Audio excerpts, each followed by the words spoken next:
नमस्कार दोस्तों, स्वागत है आपका हमारे चैनल पर। तो हमारी आज की कहानी है महाभारत की 11 अनसुनी कहानियाँ। तो चलिए शुरू करते हैं। धार्मिक ग्रंथ महाभारत की 11 ऐसी कहानियाँ जिनके बारे में आपने नहीं सुना होगा। आपको धार्मिक ग्रंथ महाभारत से जुड़ी अलग अलग कई कहानियों के बारे में मालूम होगा, लेकिन इनमें कई ऐसी भी कहानियाँ हैं जिनके बारे में आप नहीं जानते होंगे। जानिए धार्मिक कहानी ग्रंथ महाभारत से संबंधित ऐसी ही 11 कहानियों के बारे में। पहली कहानी। जब कौरवों की सेना पांडवों से युद्ध हार रही थी, तब दुर्योधन भीष्म पितामह के पास गया और उन्हें कहने लगा, आप अपनी पूरी शक्ति से यह युद्ध नहीं लड़ रहे हैं। भीष्म पितामह को काफ़ी गुस्सा आया और उन्होंने तुरंत 5 सोने के तीर लिए और कुछ मंत्र पढ़े। मंत्र पढ़ने के बाद उन्होंने दुर्योधन से कहा कि कल इन 5 तीरों से वे पांडवों को मार देंगे। मगर दुर्योधन को भीष्म पितामह के ऊपर विश्वास नहीं हुआ और उसने तीर ले लिए और कहा कि वह कल सुबह इन तीरों को वापस करेगा। इन तीरों के पीछे की कहानी भी बहुत मज़ेदार है। भगवान कृष्ण को जब तीरों के बारे में पता चला तो उन्होंने अर्जुन को बुलाया और कहा कि तुम दुर्योधन के पास जाओ और 5 तीर मांग लो।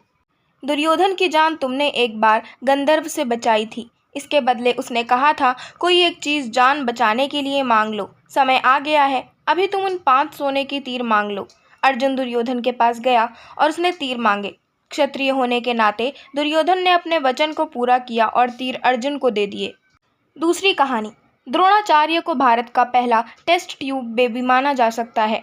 यह कहानी भी काफ़ी रोचक है। द्रोणाचार्य के पिता महर्षि भारद्वाज थे और उनकी माता एक अप्सरा थीं।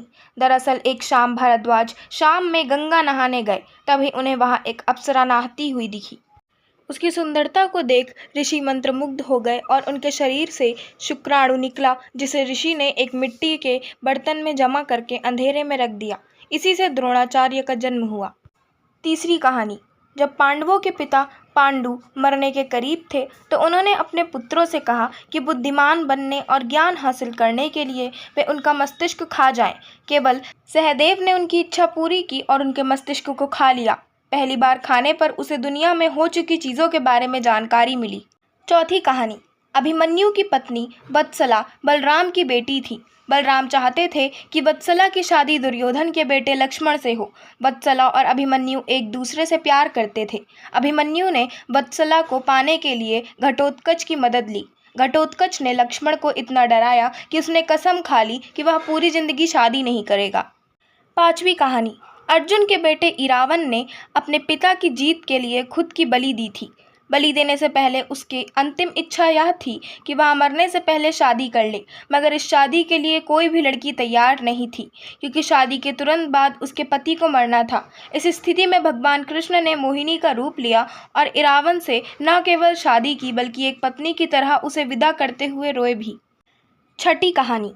सहदेव, जो अपने पिता का मस्तिष्क खाकर बुद्धिमान बना था, उसमें भविष्य देखने की क्षमता थी, इसलिए दुर्योधन उसके पास गया और युद्ध शुरू करने से पहले उससे सही मुहूर्त के बारे में पूछा। सहदेव यह जानता था कि दुर्योधन उसका सबसे बड़ा शत्रु है, फिर भी उसने युद्ध शुरू करने का सही समय बताया। सातवीं कहानी। धृतराष्ट्र का एक बेटा युयत्सु नाम का भी था। युयत्सु एक वैश्य महिला का बेटा था। दरअसल धृतराष्ट्र के संबंध एक दासी के साथ थे, जिससे युयत्सु पैदा हुआ था। आठवीं कहानी। महाभारत की युद्ध में उडुपी के राजा ने निरपेक्ष रहने का फैसला किया था। उडुपी का राजा ना तो पांडव की तरफ से थे और ना ही कौरव की तरफ से। उडुपी के राजा ने कृष्ण से कहा था कि कौरवों और पांडवों की इतनी बड़ी सेना को भोजन की जरूरत होगी और हम दोनों तरफ की सेनाओं को भोजन बनाकर खिलाएंगे। 18 दिन तक चलने वाले इस युद्ध में कभी भी खाना कम नहीं पड़ा।